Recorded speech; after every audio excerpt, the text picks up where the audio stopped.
Hey guys, welcome back to my channel. My name is Timothy, and on this channel we speak everything personal finance. As you can see, I just changed my YouTube name to Let's Talk Money. What do you guys think about it? I just kind of want to make it more of a general thing instead of my name, make it more of a brand, more of a business. Let's Talk Money. I don't know if someone else has it, we'll find out. I kind of want to start making videos that are not just standstill videos, not just the videos when I'm sitting down talking to you guys about what to do, what you should do, what you shouldn't do. I kind of just make videos that are more personal. Just want to get my thoughts out there and into circulation on my YouTube channel. So today I want to talk about why you should be house hacking.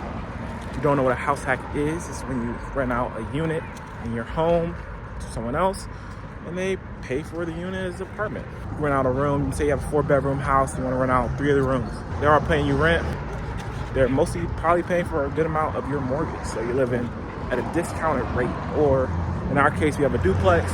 So we rent out the top, living in the bottom, and we're not paying much towards the mortgage because the tenant, the person upstairs, the family, or whoever living up there at the moment is paying rent towards us, which in turn goes towards our mortgage. So we're not paying the whole price for the mortgage. It's a great thing, because everyone knows that housing and transportation, as well as food, is one of the biggest money grabbers. So when you're able to control your housing, when you're able to control your food, when you're able to control your transportation, you really start getting some freedom. You really become less stressed when you have these 3 factors taken care of: housing, food, and transportation. I had to take a seat because I can't walk around and talk, hold these dogs.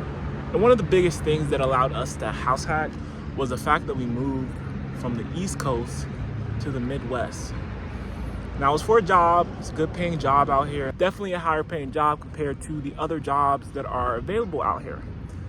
We were able to get a house hack because I was out on the East Coast grinding to save a down payment, 3.5% on a $100,000 house, a $100,000 duplex. I know it sounds crazy. That was 3 years ago. You could probably still find a $100,000 duplex out here, maybe for $120. But that's what we did. So we bought a house hack, we rented out the top, and we're living in the bottom. And the top unit is paying for majority of the mortgage. And we have been living like this for about 3 years.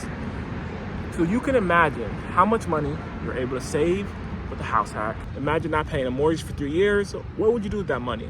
Would you invest it into your retirement? Would you invest into buying another rental property? What would you do? And that's something that we have been doing for the last 3 years. Because we have our house hack here, we were able to buy another rental property 2 years later. We could have probably bought it a year later, but we were able to buy another rental property 2 years later.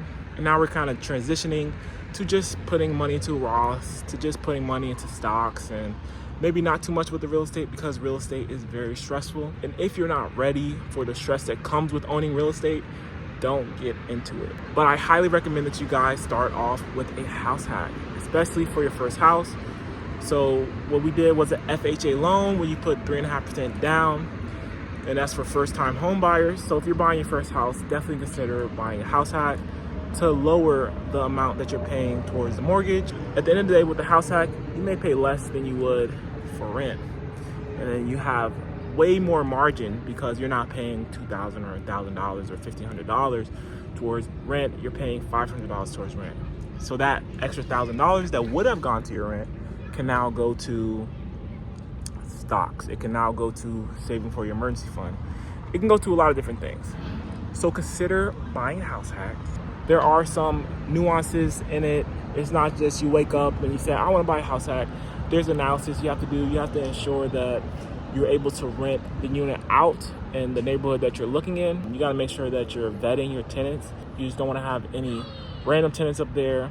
I'm just saying more in the general sense that you should look to house hack instead of going out there and buying a primary home, especially for your first home. Don't go out there and buy a $400,000 house as a first-time home buyer if you have $400,000 worth of duplexes out there where once you're out the top unit, like I said, you're living in there for at least 50% off or whatever the rental market is calling for.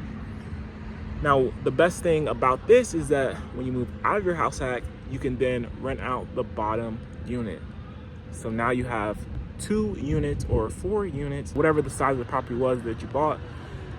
For our instance, when we move out, we're gonna have 2 cash flowing units that will then go to help assist in paying or paying for expenses, whatever we need that money for when we move to our next house. So say the next house the mortgage for the next house, including taxes and insurance, will be $1,200. And say from our house hack, we get $600. So we can put $600 to our mortgage and we're still paying 50% towards our mortgage. So say we went from paying $0 for 3 years, and then we go to a house, single family house, and we're paying half on a mortgage because we're using the money from the house hack to pay for the mortgage. It's a great thing. It really is. The house hack has helped us in many ways. My wife is about to become a stay-at-home mom. We're about to have our first child, and she's not gonna have to go work because the house is paying for itself. We have taken care of one of the biggest expenses in life, one of the biggest expenses that you're gonna be dealing with, which is housing. The housing is taken care of. We don't need a lot of income coming in right now. We need less income coming in because the house hack. So she's gonna be a stay-at-home mom. It has allowed us to invest a lot of money. It has allowed us to save over half of our paycheck for emergency funds, for trips, for our Roth, for investing. It has allowed us to max out our Roth IRA. It has allowed us to put more money into the 401k. The house hack has really done a lot because we're not paying money towards mortgages. We're not paying money towards housing expenses, which is one of the biggest money grabbers out there. So I'm just not gonna keep ranting about this. Probably come on here a month from now, 2 months from now, and talk about house hacking again because I think it is one of the best things to do. Just be sure to buy in a good area. I'm in an area where everyone will consider is the hood. Everyone will consider this is the ghetto. And I've been living for 3 years now, and we've had no issues. We've had no issues with tenants because we screen great. We've had no issues with anyone on the streets. You see me out here walking the dogs. I'm in the park, beautiful park. We keep the grass mowed. They keep the park looking nice. They keep the streets looking clean. And one of my biggest things that I don't want you to do is listen to other people when they say, oh, you shouldn't move around there. But those people have never been there, or those people haven't been there in years. And maybe the area has changed. So definitely go and look to house hack. Go on Zillow, go on Redfin, go to the filters, take out single family, take out land, and put in multifamilies. And see what's for sale in your area. Just check it out, run some numbers. I'll talk about the numbers and how to run the numbers later in a different video. Maybe a video like this, or a sit down video, a more standardized video that you'll see on this channel. But I hope you guys enjoyed this video. Sorry, it's very unorganized probably. And I'm just saying all these things off the top of my head. And as I do this more often, it will be making more sense. It will be more clear and effective. But I just gotta start working on my talking and presenting information to you guys. So hope you guys enjoyed this video. If you did, leave a like and subscribe to my channel, and I will see you guys in the next one.